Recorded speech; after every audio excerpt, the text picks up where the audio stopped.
بسم الله الرحمن الرحيم الحمد لله رب العالمين وصلى الله وسلم على نبينا محمد وعلى آله وصحبه أجمعين أما بعد. طيب. Donc, par la grâce d'Allah, walhamdulillah, nous avons terminé les deux premiers chapitres de Kitab al-Tawhid, le livre de l'unicité du Cheikh l'Islam Mohammed ibn Abd al-Wahhab rahimahullah ta'ala, et nous sommes arrivés au troisième chapitre qui s'intitule Babu man haqqaqa at-tawhid dakhala al-jannah bighayri hisab. Le chapitre de celui Bab man haqqaqa at-tawhid, celui qui concrétise le tawhid, entrera au paradis sans jugement. Taïb. Dans d'autres traductions, quiconque réalise complètement le tawhid entrera au paradis sans jugement. Alors,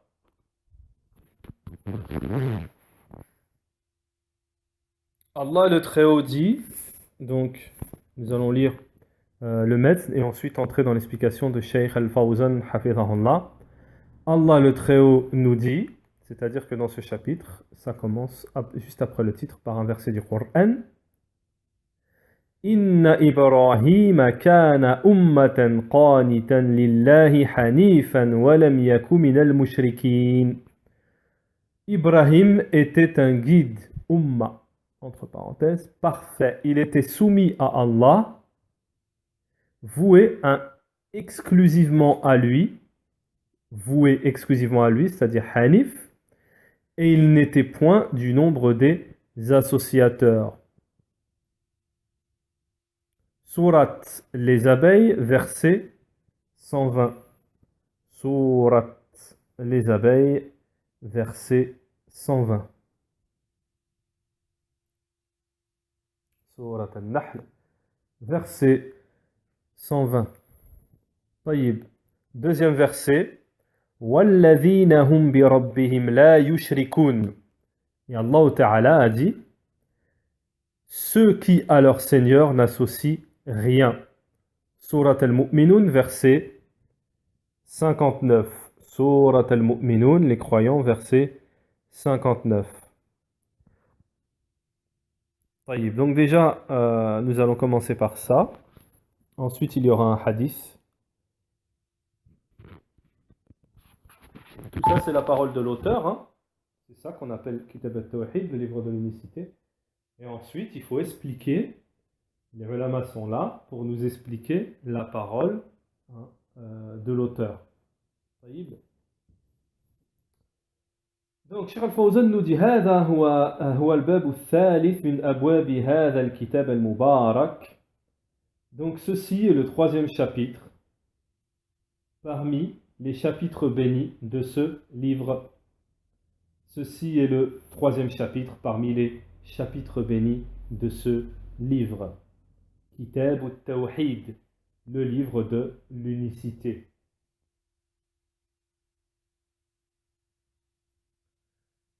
C'est donc le chapitre de celui qui réalise, concrétise le Tawhid, entrera au paradis sans jugement.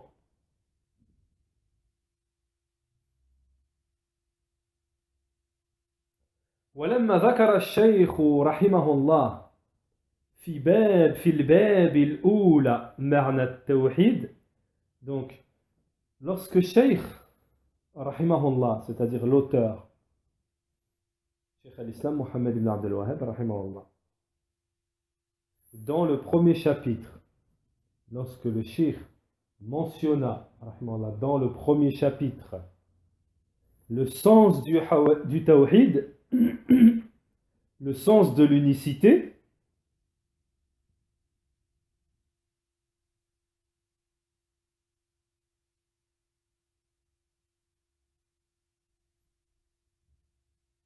وحقيقته من كتاب والسنة, et sa réalité dans le kitab wa sunna, c'est-à-dire ce qu'est le vrai tawhid. Le shir nous a mentionné ce qu'est le véritable tawhid dans le livre d'Allah, le Coran, et dans la sunna, la tradition prophétique. وَلَيْسَ مِنْ كَلَمَ الْبَشَرِ الَّذِينَ يُوَلِّفُونَ فِي الْعَقَائِدِ. Ce n'est pas, le cheikh nous dit, ce n'est pas la parole des êtres humains, ceux qui écrivent dans le dogme, dans la croyance, ceux qui éditent des livres, ils font des livres dans la croyance. وَكُلٌّ يُفَسِّرُ التَّوْحِيدَ عَلَى حِسَابِ مَذْهَبِهِ. C'est-à-dire que toute personne, tout cela, les êtres humains, ils expliquent l'unicité en fonction de leur pensée, de leur école. Parmi ceux-là, le groupe des Mu'tazila, nous dit le shir, le groupe des Al-Asha'ira, et le groupe des gens de la pensée, et le groupe des gens, les savants de la pensée, philosophes, etc. أما الشيخ رحمه الله فإنه فسر التوحيد من الكتاب والسنة. Tandis que Cheikh, il parle toujours, Cheikh Al-Fawzan, de l'auteur, Mohammed ibn Abd al-Wahhab. Cheikh Al-Fawzan nous dit, tandis que Cheikh, lui, il explique l'unicité par le kitab wa sunnah. بالآيات والأحاديث الصحيحة عن رسول الله صلى الله عليه وسلم. Par les versets au pluriel et les ahadith au pluriel authentiques venant du messager d'Allah, alayhi salatu wassalam.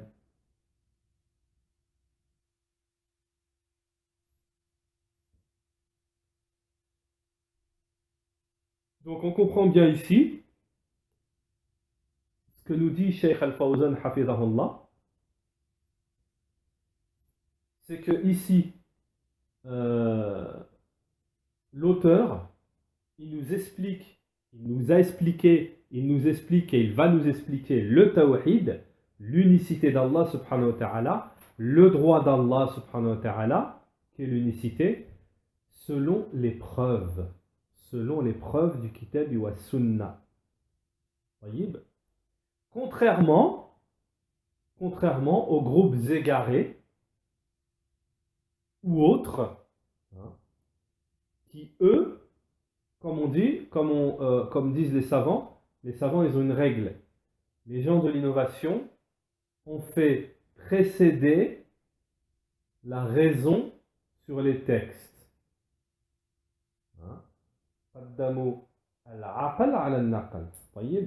Mais les gens de la sunna, c'est pas ça. Les gens de la sunna, ils font précéder les textes sur la raison.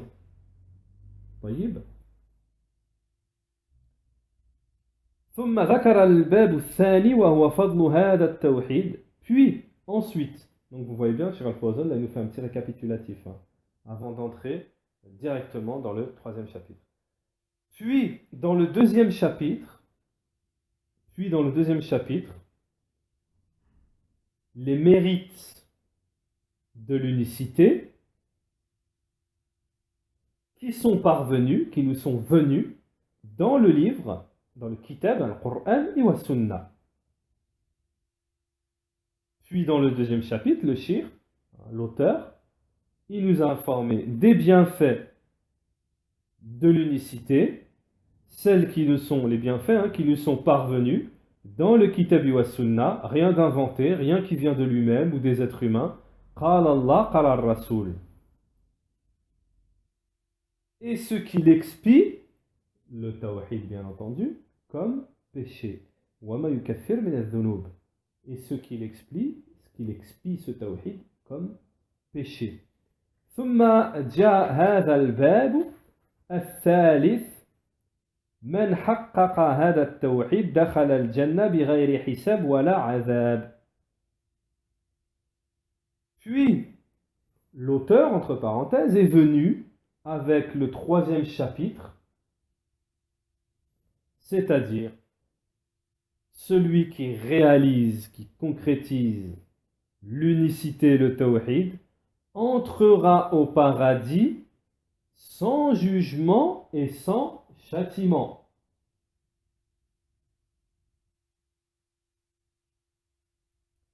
Puis dans le troisième chapitre, celui qui concrétise l'unicité, le tawhid, entrera au paradis bighayri hisab wala adab, sans jugement et sans châtiment. Donc c'est le but qu'on doit tous avoir, la concrétisation du tawhid. Wa tahqiq at-tawhid, et la réalisation, la concrétisation de l'unicité, nous dit le shir. Alors ça c'est très important à apprendre par cœur et à retenir. D'ailleurs tout ce qu'on dit, si tout le monde pouvait vraiment retenir tout, ce ne serait pas négligeable. Donc là, très important, c'est une règle. Les ulama, ils nous disent, et Sheikh Al-Fawzan ici nous dit, wa tahqiq at-tawhid, la réalisation, la concrétisation de l'unicité du tawhid, c'est de se purifier du polythéisme, des innovations et des péchés. La concrétisation du tawhid, c'est de se purifier du polythéisme, des innovations et de wadhunub, les péchés. La concrétisation du tawhid, la réalisation de l'unicité, c'est de se purifier du polythéisme, des innovations et des péchés. فإن قيل باب فضل التوحيد وباب من حقق التوحيد ما الفرق بينهما. Al-Fawzan, ensuite il nous dit, et si on vous demande, s'il vous est demandé, s'il est dit, les bienfaits du tawhid, le chapitre des bienfaits du tawhid, le chapitre de celui qui réalise le tawhid, quelle est la différence entre les deux?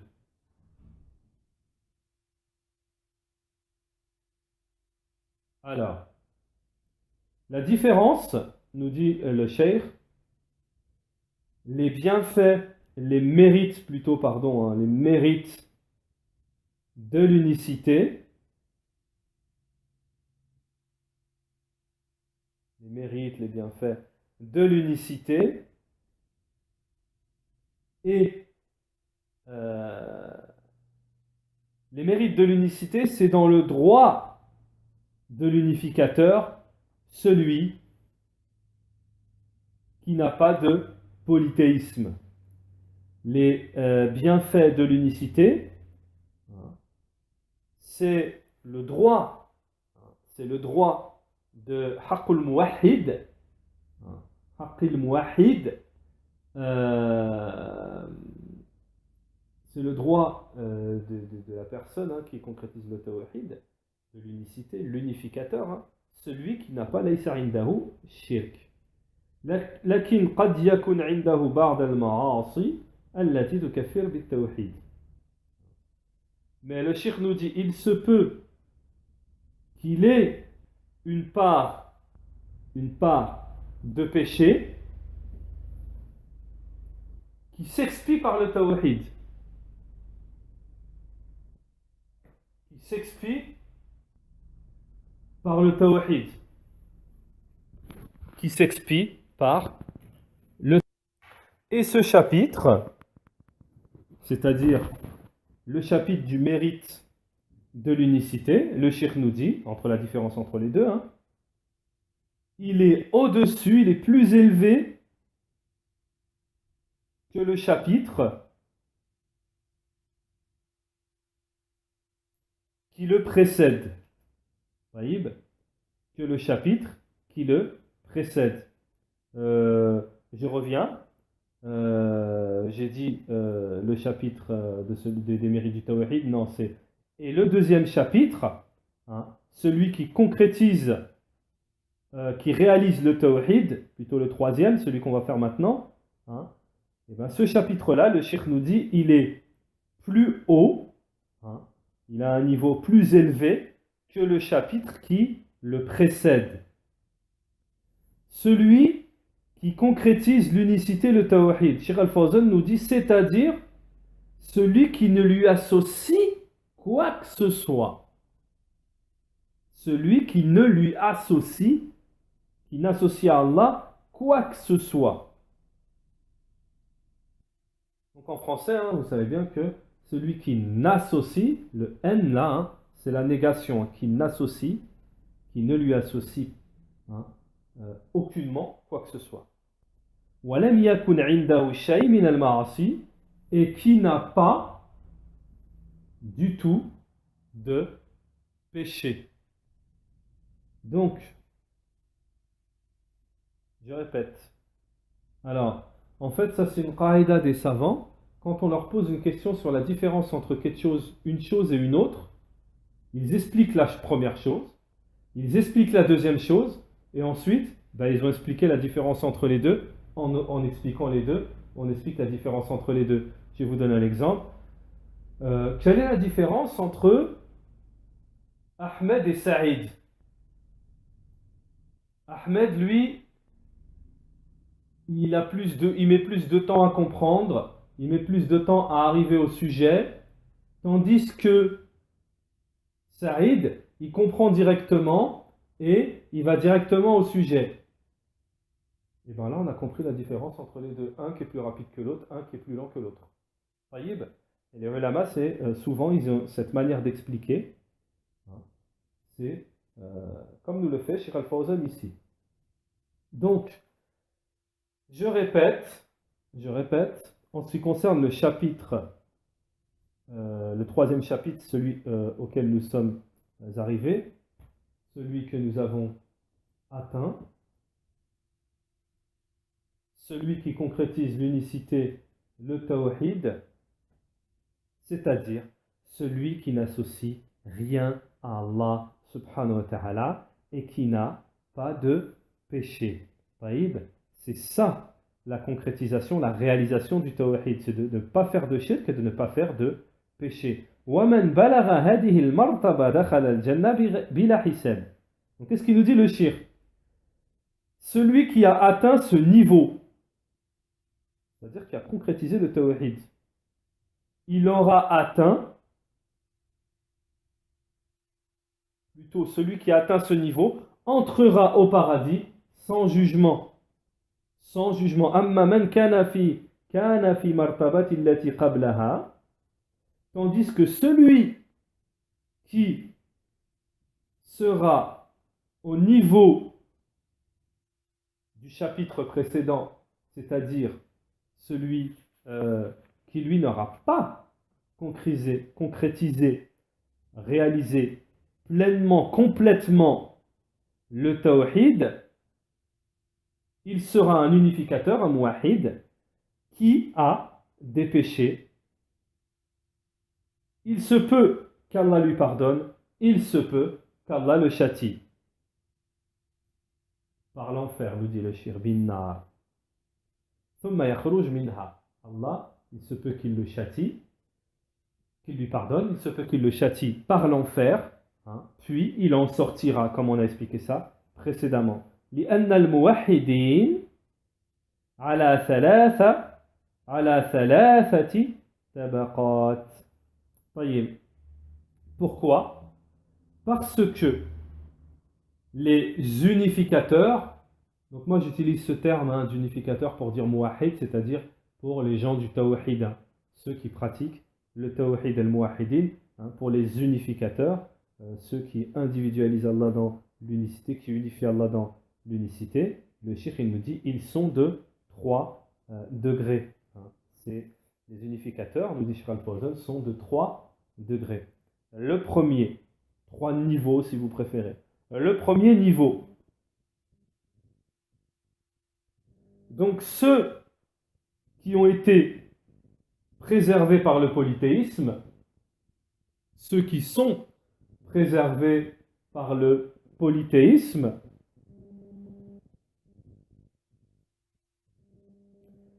mais qui ne sont pas, il se peut, le shir, il se peut qu'ils ne soient pas préservés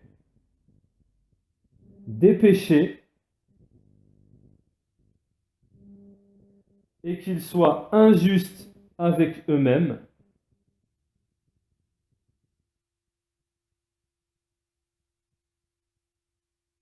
Donc eux, il peut y avoir un châtiment qui leur pend au nez. Voyez. Ça, c'est le premier niveau. Le premier niveau, c'est je répète, ceux qui sont préservés du polythéisme, mais qui ne sont pas forcément préservés des péchés. Et ils ont fait du tort, de l'injustice à eux-mêmes, et le châtiment leur pend au nez. Deuxième niveau.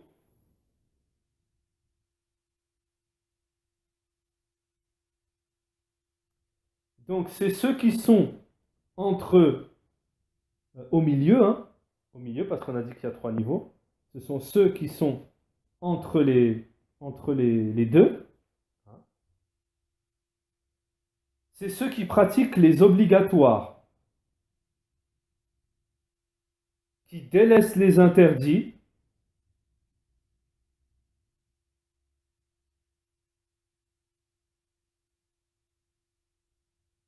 ce sont ceux qui fa'alul wajibat, qui pratiquent les obligations, wa tarakul muharramat, et qui ont laissé les interdits. Donc il se peut qu'ils fassent des choses détestables. وقد يفعلون بعض المكروهات ويتركون بعض المستحبات. Donc il se peut qu'ils fassent des choses détestables ou qu'ils délaissent des choses préférables.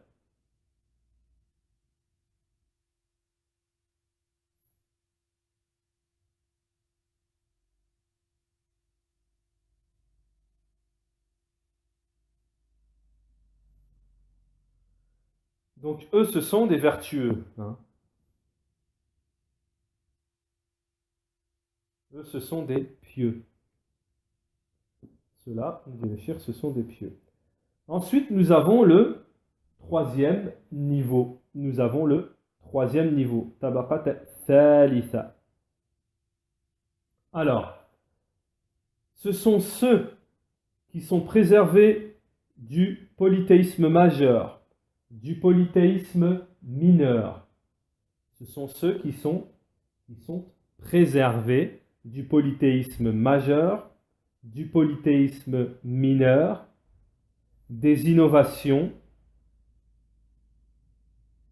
préservés des innovations, et qui délaissent les interdits, le muharramat, tout ce qui est illicite, qui délaissent tout ce qui est détestable, makruhat.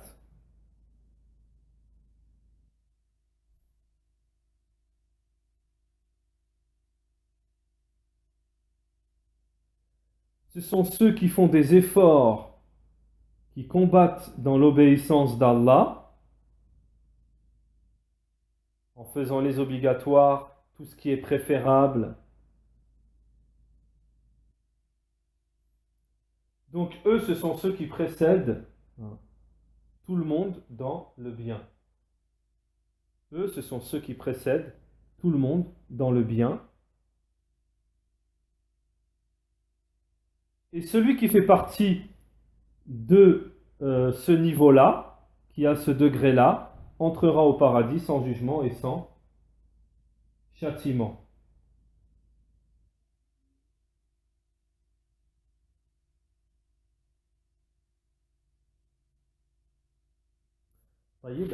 Entrera au paradis sans jugement et sans châtiment.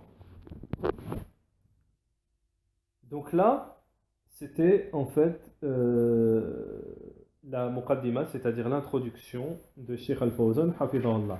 Maintenant, on va entrer dans le premier verset qu'on avait cité au tout début.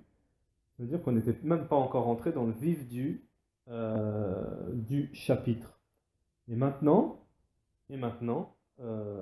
Inch'Allah, nous allons entrer dans l'explication du premier verset. Donc ce hadith que j'avais mentionné, Inna Ibrahim kana ummatan qanitan lillahi hanifan wa lam yaku minal mushrikin. Donc ça, c'est la sourate 16, le verset 120.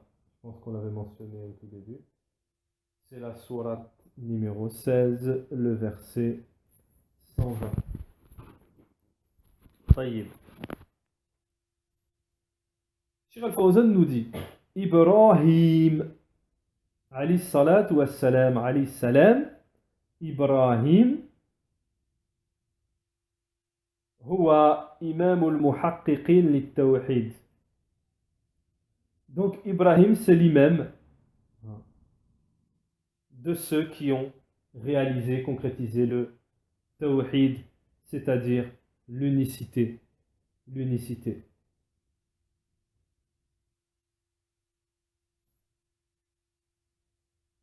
Allah subhanahu wa ta'ala l'a envoyé à un moment, à une époque où le polythéisme était propagé sur toute la terre. Donc c'est à l'époque de An-Namrud, le mécréant athée, qui a prétendu à Ar-Rububiyya, c'est-à-dire à la seigneurie. وكان قومه يعبدون الكواكب. وكان قومه, donc, et son peuple, هذا النمرود, ils adoraient les étoiles, les astres.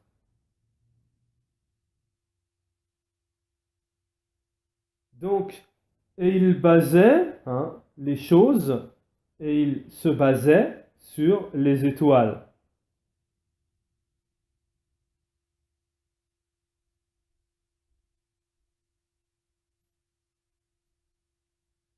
Puis, ensuite, Cheikh Al-Fawzan nous dit il se passa, il y eut des problèmes, il y eut des problèmes qu'Allah a mentionné dans le Coran,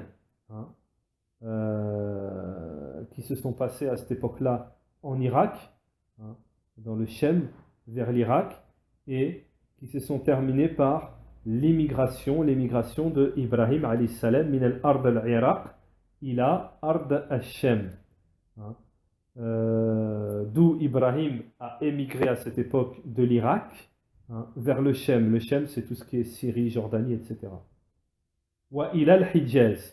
Et ensuite, il a émigré aussi vers al-Hijaz, c'est la péninsule arabique.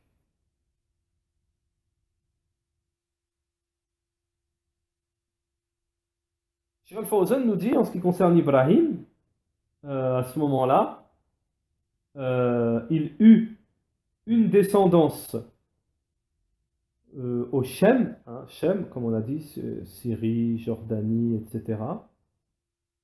Cette descendance, c'était Ishaq et sa descendance.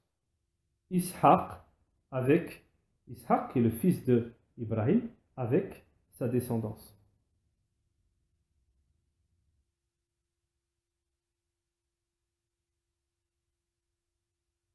Avec sa femme qui se nommait Sarah.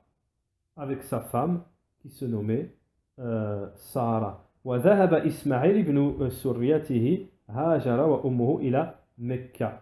Et ensuite, Ibrahim, وذهب Ismaïl plutôt, et Ismaïl, lui, il est parti émigrer avec sa mère à Mecca, la terre sacrée.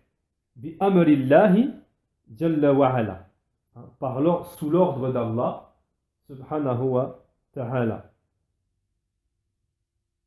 أي مهاجر من أرض الكفر والشرك إلى أرض التوحيد بالشام والحجاز. C'est-à-dire qu'il a quitté la terre de mécréance, de polythéisme, vers une terre d'unicité, de tawhid, c'est-à-dire le Shem et le Hijaz, on a déjà dit, le Shem, Syrie, Jordanie, etc. Et le Hijaz, la péninsule arabique, etc.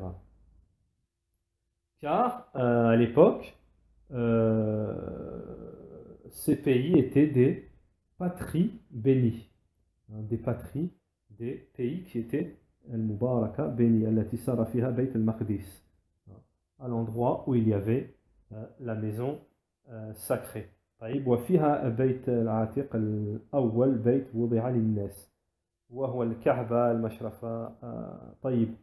Et il y avait aussi la maison sacrée qui avait été construite pour les gens, la Kaaba. طيب.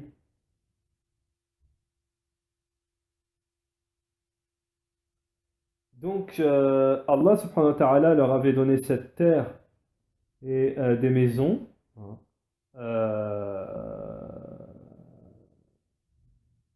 pour, par noblesse, hein, plutôt par générosité pour lui, Ibrahim, et sa descendance. C'est-à-dire qu'Allah subhanahu wa ta'ala lui a donné, Cheikh Al-Fawzan nous dit, une terre meilleure que la sienne.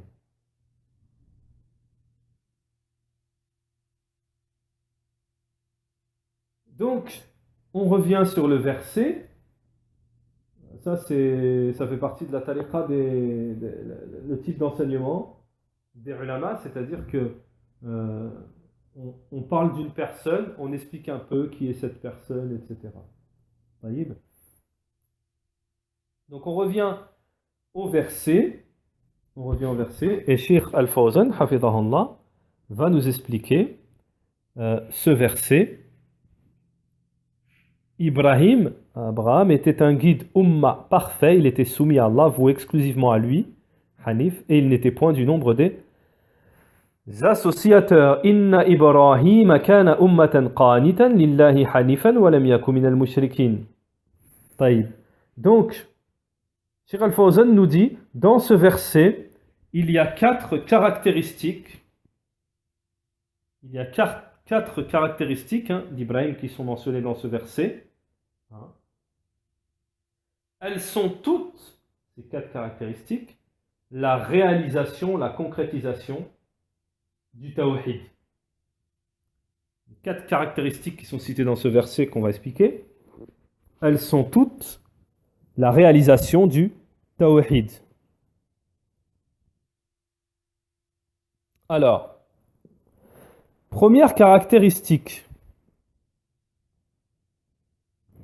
dans le verset, on nous dit, Ibrahim était un guide. Était un guide.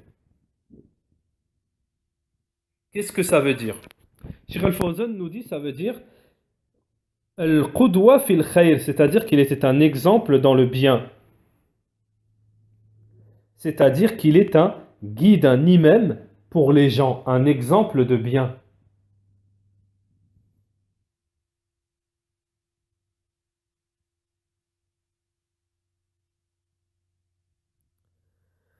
Et le cheikh nous apporte le dalil. Le cheikh va nous apporter le dalil, verset du Coran, bien entendu. Le verset du Coran dans la sourate Al-Baqarah, verset 124. Sourate 2, verset 124. Naam.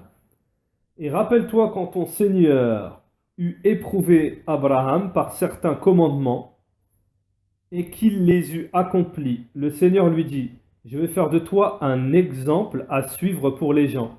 Et parmi ma descendance, demanda-t-il, mon engagement, dit Allah, ne s'applique pas aux injustes. Taïb, je vais faire de toi un exemple à suivre pour les gens. Ça, c'est le dalil. طيب. يعني, Cheikh Al-Fawzan, après le verset, nous dit, c'est-à-dire, le sens, un exemple pour les gens de bien jusqu'au jour de la résurrection. قدوة لأهل الخير إلى أن تقوم الساعة. فقوله أمة يعني إماما وقدوة. Donc guide dans le verset lorsqu'il dit un guide, c'est-à-dire un imam et un exemple.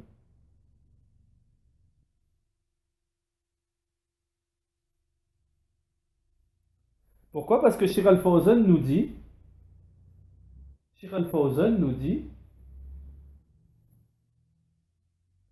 que le terme umma, que le terme umma, comme il est mentionné dans le verset, il a trois sens dans le Coran. Il peut avoir trois sens différents. Et celui ici, que nous avons ici, c'est un des trois sens, c'est-à-dire dans le sens exemple. طيب.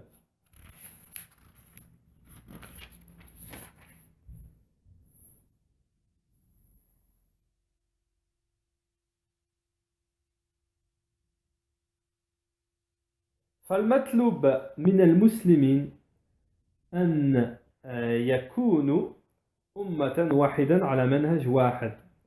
Donc, dans un autre verset, pour donner l'exemple d'un autre sens de umma, c'est-à-dire dans un autre contexte, le sens umma, il n'a pas le sens de guide, mais là il aura le sens, il nous donne un autre exemple, hein. Dans d'autres contextes, dans le Coran, le terme umma, là, il a le sens de communauté. Il a le sens de communauté. Le cheikh nous ramène le dalil, c'est dans la sourate 3, sourate Ali Imran, verset 105, sourate 3, verset 105, lorsqu'Allah subhanahu wa ta'ala nous dit « Et ne soyez pas comme ceux qui se sont divisés, se sont mis à disputer après que les preuves leur furent venues, et ceux-là auront un énorme châtiment. » طيب. ولا تكونوا كالذين تفرقوا واختلفوا من بعد ما جاءهم البينات وأولئك لهم عذاب عظيم. Donc, Cheikh Al-Fawzan, il nous dit, après ce verset, ce qui est demandé aux musulmans, c'est d'être une seule communauté, sur une seule voie, sur une seule religion, un seul groupe, comme un édifice qui tient, comme un édifice où l'édifice tient chaque partie l'une sur l'autre, comme un corps que lorsqu'un de ses membres se plaint, tout le reste se plaint.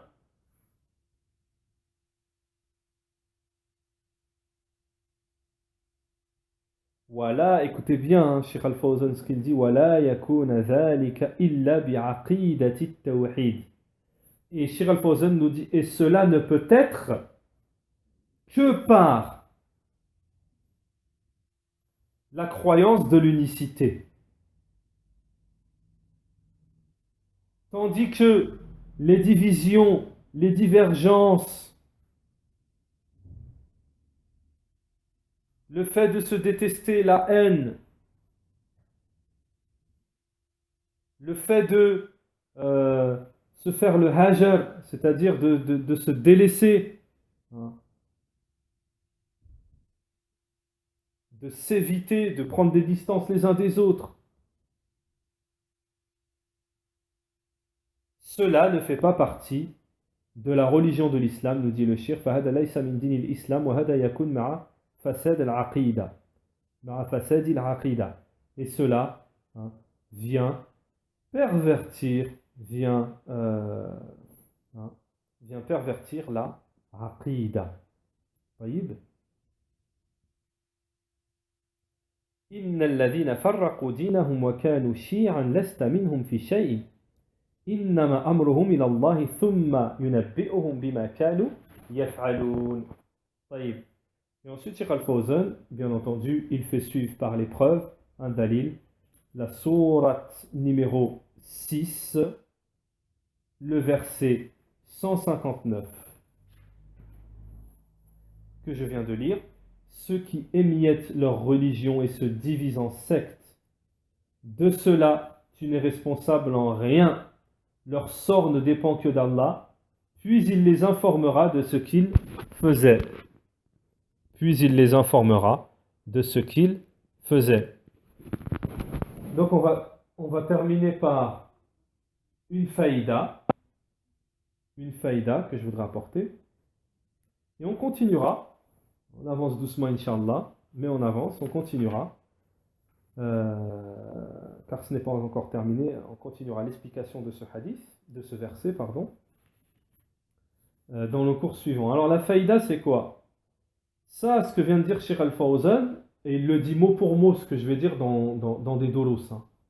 Dans d'autres doros, ou des fatawa, c'est qu'il y a des gens, ils disent que les gens de la sunna, lorsqu'ils dénoncent les innovateurs, les associateurs, etc., parmi les groupes égarés, eh bien, ils disent, les gens de la sunna, vous divisez la communauté. Vous divisez la communauté. Mais en réalité, quand vous regardez bien, avec ce qu'il vient d'expliquer le shir, et avec le verset qu'on vient de dire, ceux qui émiettent leur religion et se divisent en sectes. Les gens de la sunna, ils suivent la sunna à l'origine, la religion depuis la venue du prophète. Donc ce ne sont pas eux qui ont fait des groupes et qui se sont divisés. Eux, ils ne font que suivre le haqq depuis le début. C'est qui est sorti de table? On est à table, on mange, on est toute une famille. C'est qui est sorti de table et qui ne veut plus manger dans la même famille? Ce n'est pas les gens qui sont là depuis le début dans cette famille. Et ceux qui les ont suivis et qui sont toujours à la même table.